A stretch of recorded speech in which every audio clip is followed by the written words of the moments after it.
Welcome to another episode of Money You Should Ask. I'm your host, Bob Wheeler, and in this episode, we're going to explore, question, examine, converse, dig deep, expose, laugh, and cry about the money beliefs, money blocks, and life challenges of our next guest. Turn up the volume, listen, learn, and laugh. I'd like to thank our sponsor, The Money Nerve, a financial resource that helps you have a healthier relationship with money.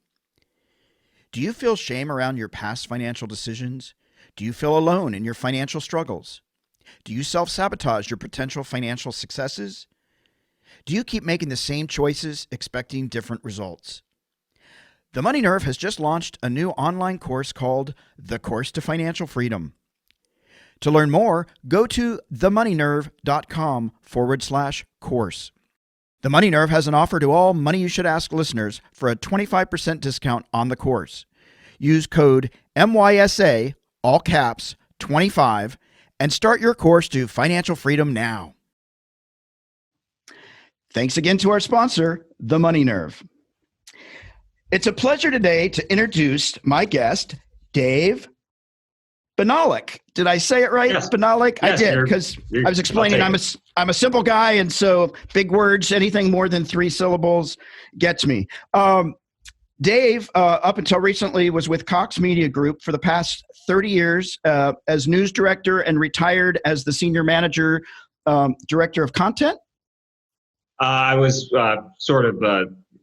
what was my title? Managing director of something. I was number 2. I was not the senior person. I was the next. You're the number two. My they boss work harder. Awesome, though. Number 2 works much harder. Also an Emmy Award-winning writer, 2-time recipient of the National Edward R. Murrow Award for news reporting.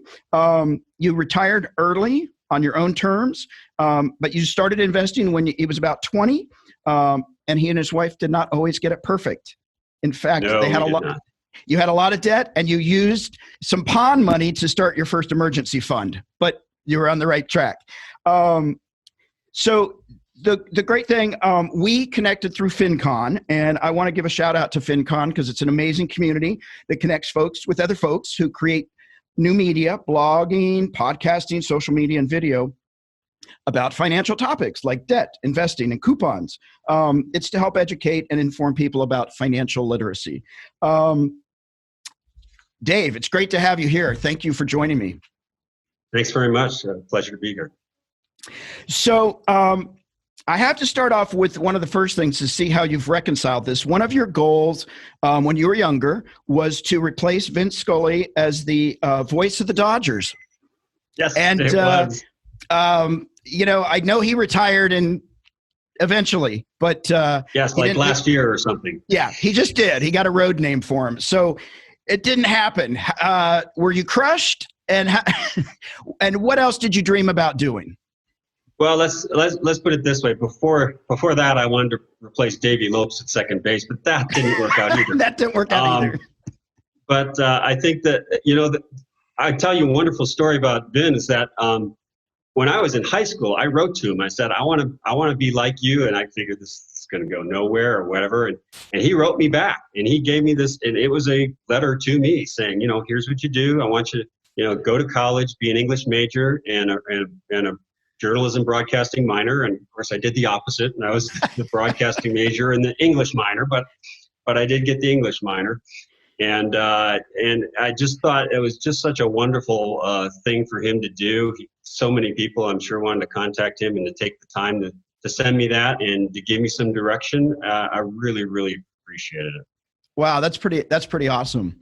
And when so when you and your wife got together, you both had a lot of debt already, or individually had debt? It was an individual thing, and I think we created a lot on our own together. Okay. Part of it was the struggle between I think all of us have with trying to put some away for the future while still enjoying some things today. And I think we've always done a pretty good job of putting away for the future, and then in our the 10 years or so before retirement, we did a really good job of that. Yeah. But the debt kind of piled up as we were doing that. So we found ourselves in a spot where, oh gosh, when I was 50 and she was in her late 40s, maybe we're like, we really need to buckle down here and figure out how we're going to do this. We didn't want to stop with our investment accounts. But, we knew we had some work to do. We took Dave Ramsey's Financial Peace University course. Yep. At our church, and we really took a lot of his lessons to heart. My wife went out and one day took some of her belongings and some silver coins we had and visited various pawn shops and to get our first $1,000 that he wants for the $1,000 emergency fund. And, she told me the stories of having to do that, and I vowed I would never be in a place again where my wife had to do that. Yeah. Did you always talk about money? Did you always talk about money with your wife from the beginning? I think we had talks about that, and I think probably like most couples, we didn't really talk about what money meant for each of us. Right. And, how best to use that money and how to approach it as a team. And I think that's one of the life lessons that I would, in particular, younger couples, when we talk with them, we say, look, get together, think about what your goals are, because you do need some goals to be, working towards. It's money related, saving to or paying down debt, so you can have some sort of. Sorry, my screen went blank there for a second. But I think you need to have goals to work on, and then get together and really have a serious talk and take, don't do this when you're sitting around and, watching TV or at the dinner table. Schedule a summit, take a day and discuss these things. And maybe it's even every year. My wife and I, there were a couple times we just decided our New Year's resolution on January 1st or January 2nd was we get together, we talk about where we were and what we want to do over the coming year, and how we can tackle both current living, current debt, and also plan for the future as well. Yeah. And so right now you're in this pivotal new chapter. You've recently retired. And I'm wondering, at this point in your life, as you sort of look back and you sort of look forward, what is it exactly that you're trying to accomplish with this one life that you have? And how does money play in a role in the remainder of it? So I really, I think it's important to have a legacy or to have helped people. It's not even as much about somebody saying, oh, Dave was great or whatever. It's about helping people along the way. I was very fortunate in the positions I was in my career to be able to coach younger journalists and help them grow and see some of them have very successful careers. And, it's nice to get those notes from folks from time to time saying, gosh, thank you so much for your support and your coaching and guidance. And so that's what I want to do here in the future too, with people I know and people I don't. That's why I created the website retirementsuccess.life. Was when I was approaching retirement, I was reading all the the doom and gloom stuff that you see in all the financial media to get you to click on their site, and that's what they're driving for it. And the people that I knew, the people that I were retired, both as friends and as people that retired from our company, it's like, that's not their reality. They're really pretty darn happy they're retired and they're living a good life. And so those are the stories I really wanted to tell and get out and help people, plan, show them some things we did and other retirees maybe did right and wrong along the way, so that they have the opportunity to learn from us. They don't have to go through and make those mistakes, where they can get into that area that we didn't take advantage of, so that when they get to that point, they can also be really happy and healthy as well. Now, do you think if you had a whole lot more money, you'd be a whole lot happier? I think we always think that, if we had this much more, that would be great, and then we'd be satisfied. I don't know if that time ever comes where you think necessarily you have enough. But I can tell you, I thought I was going to be a lot more stressed about retiring early, about money and whether it's going to run out and all that. I really haven't been stressed at all. You know, we saved well, we planned well, we got a financial planner, and that's another. I'm working on a story right now. It should be up shortly, right after I get off doing this, on working with a financial advisor and the things you don't even know that they'll come up with and suggest, that for a relatively little amount of money, especially if you use a fee-only financial planner, you know, we got a life plan for the next 40 years after meeting with our guy about 5 years before retirement. And so I think that helped as well, is to just be comfortable here. And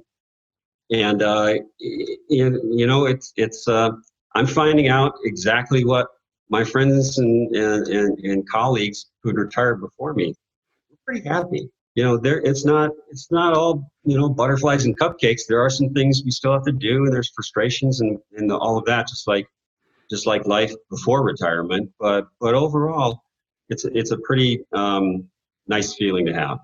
Yeah. And what would you say, like, what big accomplishments would you like to still look forward to accomplishing? Well, I think, you know, like I say, helping others here through this site or other things, helping neighbors and friends, relatives, you know, sometimes it's being a good listener to folks and just being there for people when they're going through things and struggles, or and then I think there's some other things that we really want to get involved in that we've said we would, that we haven't gotten there yet, like Samaritan's Purse, to go out and help at disaster scenes. And yeah, I have allergies and things like that, so you know, that's one of the things that go, what if the allergies get kicked? But we have to just kind of let that go and go ahead and move forward with some of those things, and being able to say, yeah, we made a difference. We followed, you know, we want to follow God's path, and that we feel like we walked in the light and we've shown that light to others. Absolutely. Have you, being in the news and in journalism, have you traveled a lot? Do you travel a lot? And do you travel personally? You know what? I traveled a little bit in my line of work, not you know, a couple times, 3 times a year, maybe. Traveled personally a lot more. And one of the things that, because once you get to the management stage in my, you know, there's on call for just about everybody in my business. But once you get to the management stage, you're on call 24/7. Wow. All the time. So my wife and I really got excited with the idea of cruising, because in the old days, you got on a cruise ship, and if somebody wanted to call you, it cost like $50 a minute.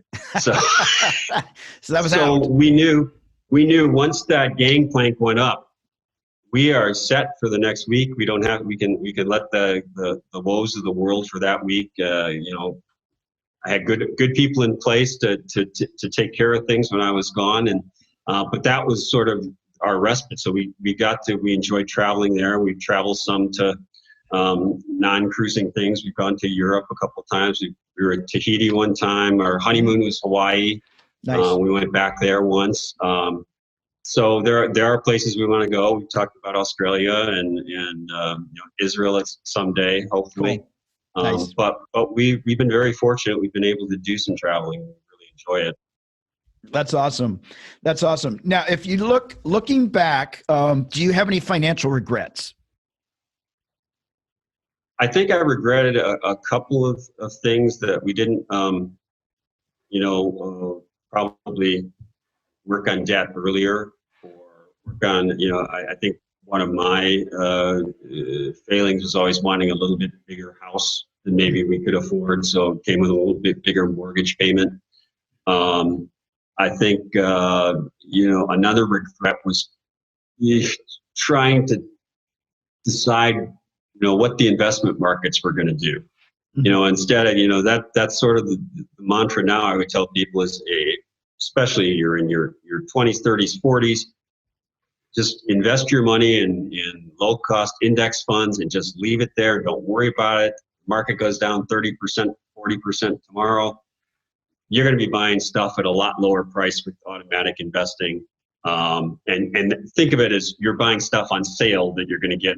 You're getting a 70% off sale here, basically, for the money that's going to be worth in retirement. So I think I would have, I did too much getting in and out, particular some in 2008 when we were all, panicked. And then it took years to really get the confidence to get back in. And so there was a lot of growth that gets lost. They talk about, some of the biggest gains for a stock market or investment markets in recovery is a few days after it hits the lows, and no one knows where a low is ever going to be. So you can think you know everything in a business where it's impacted by advertising and whatnot, and nobody knows. So I would say automatic investing, so you don't have to worry about it. Come right out of your paycheck, go into your investment account or whatever accounts you have, and then just let it go. Yeah, you got to stay the course. I think what happens is people get cold feet at the wrong moment, and once you're out, you've lost the money. If you stay in, you've got the opportunity to recover. Do you have a certain percent that you say, you know what, 20% of my money coming in goes to investing? People have different 10%, 20%, 30%. What did you try to stick with? Well, I think so. It changed over the years, right? We were pretty good when we first got married, doing like 10%, and then at some points we dropped that down to 7% or 6%, always getting the company match. But then we cranked it back up again, and we went to the full, 15%, the max that we could. The other important thing to us that we didn't do our entire marriage, but we have done about the last 10 years is tithing, is giving a tenth to God. Yep. And just reading Malachi today, Malachi 3, I think, talks about the importance of the tithe and God saying, test me in this. And, not that it was a test, but when we started tithing, we started getting so many other blessings. And, I started getting promotions and raises, and even in retirement here, we're in a house that we bought 2 years ago, and it's appreciated like 20% in that time. And so, I think that comes first now, the setting aside of the 10% and as the tithe, and then everything else. It seems to just it's almost magical. And the one thing I would say is that after we did this, our church did something really interesting. And so if anybody's there related to churches on a church board or pastor or something, I would just say this would be an interesting thing to try. Our church said, all right, you know what? We know this is kind of a hard concept to grasp. I want you to try for 3 months, tithe to us. Tithe for 3 months. And if you don't like the results at the end, we'll give you your money back. Wow. And I don't know what the results were, but I'm sure a lot of people were blessed through that time, and they're probably tithing today because of it. And I just thought that was a really interesting way for a church to broach that subject. I love that. A money back guarantee. God. I mean, that's pretty awesome. That's pretty awesome. I definitely think tithing and charity and service is a very, very important part of financial planning and living life. I mean, that's my personal opinion. But I do think it plays a significant role. What was probably the best advice you ever got when you were younger? The best advice I ever got when I was younger, I think from my parents, and not that I followed all the time, was paying off your credit cards every month. Yeah. And at the end of that, you just carry, basically you're using the company, the credit card company, I won't say a name, but you're using them for free. You're using their product, you get to use the card, and just pay it off every month. And it's when you don't pay it off every month that's when trouble starts. That's when trouble starts. That's probably the best advice. And like you say, this is not about being perfect in your podcast. So that's one where we were not perfect. Right. But that was great advice. Yeah. And I'm glad you mentioned that again about not being perfect. The goal here for me is, yes, sometimes I'm going to get off the path. I get a little cocky. I think I got it handled. Like I know better. And then I get myself in trouble because I have to keep myself in check. Even when things are going really well, that's where I can get off track a little bit more just because I'm feeling so confident. And for me, it's so important to keep checking in and then, let me readjust. And because I know some people, I never made a mistake. And then the anxiety of like trying to pretend that that's true, I don't want that. I'd rather just be real and go, man, I messed up pretty bad. Right. You know, now growing up, your parents told you about not to have debt on the credit cards, pay it off. Right. Were there any things that when you were, 5, 6, 7 that you remember that your parents would always say this, or what was the message? Well, I think the one thing that they did was I had a weekly allowance, and I'm not sure when it started, maybe 6, 7, 8. Mm-hmm. And, I don't know, it comes to like, I think I started probably at 75 cents a week or something, and it got to $1.25 or $1. Mom will probably correct me after she hears this. But it really taught me, and not that they didn't buy me other things, but it really taught me that if I want something, I had to save for it. And, if I wanted that new pack of baseball cards, I had to save for it. If I wanted the new little thing for my train set, that might take 3 weeks or 4 weeks of savings and then it was a big deal to really go and get that and go, wow, look at what I got for doing, this is my reward now. And then it taught you to some things, well, maybe that reward wasn't quite worth all the work that I did to save for it. So it really, I think, taught me the value of money. Yeah, and I've read, and I don't know the statistics, but my understanding is that people that have gotten an allowance as a kid have a better awareness around finances because it started early. But you also delivered newspapers, you swept the floor at the grocery store bakery, you were an umpire and a ref. You were like, it sounds like from an early age, you learned the value of putting in the work and receiving a financial payoff from that. Yeah, I was thinking back, and I can't remember when I got my first savings account, but I was probably, I'm sure my parents signed for it with me, maybe 12 or 13 or something like that. And I remember, when I would do some of these things, and of course, then when I got to be a teenager, go to the bank, put your money in there. And I think we had passbooks at the time, right? You had to go there with a passbook and hand it to them, and then they print it on there as to what the interest you made, the deposit, and all that. And I was and then you'd have, wow, look at that. Yeah. So I think all those things really help reinforce that you do have to work for it, and sometimes it's hard work. And I guess we're also probably fortunate we didn't grow up in the age that a lot of kids are having today, when there's so many things and demands on them, and social media plays into, gosh, you don't have this or you don't have that. I imagine that's tough. Yeah. No, absolutely. There's so much. I think in this day and age, there's a lot less delayed gratification. I think society really pushes us to get our instant gratification. Yeah.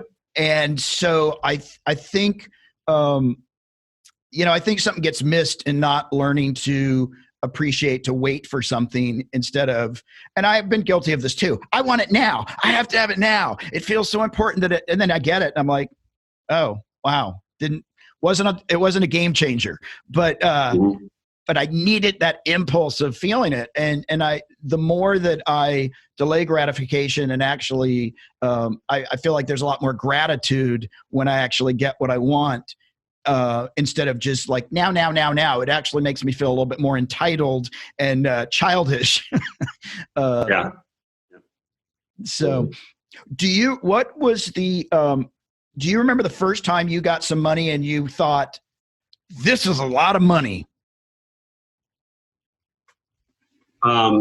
Probably when I ended up with my first job, and I got in college, I got an internship, and I was supposed to be there, 10 hours a week, and I ended up going like 40 hours. They couldn't get rid of me. I was like always there. especially the weekend crew loves it when you come in because there's no bosses or anything. They'll give you everything theirs to do. So I kind of made myself a little indispensable, and some people lobbied for me to get a part-time job. And then probably a year later, when I got a full-time job as a newscast producer, I was making $11,400 a year in salary. And I thought, wow, that's a lot of money. Yeah. That changed over the next few years. And I'm like, wow, a lot of people are making more money than this. But I think that was it didn't come in a big chunk or anything like that I can recall. But at times I thought I'd Pop Warner football on a Saturday morning, and I'd do 5 games and get $55. And at that time, it's like, wow, that's sort of a lot of money, but I just sweated in 112-degree heat for a number of hours this morning to get $55. So, but yeah, it was probably that first job when I really started getting paychecks every couple of weeks. So you wanted to be a baseball player. You wanted to then be an announcer, and it didn't quite work out that way, but you also still had an amazing life, have an amazing life.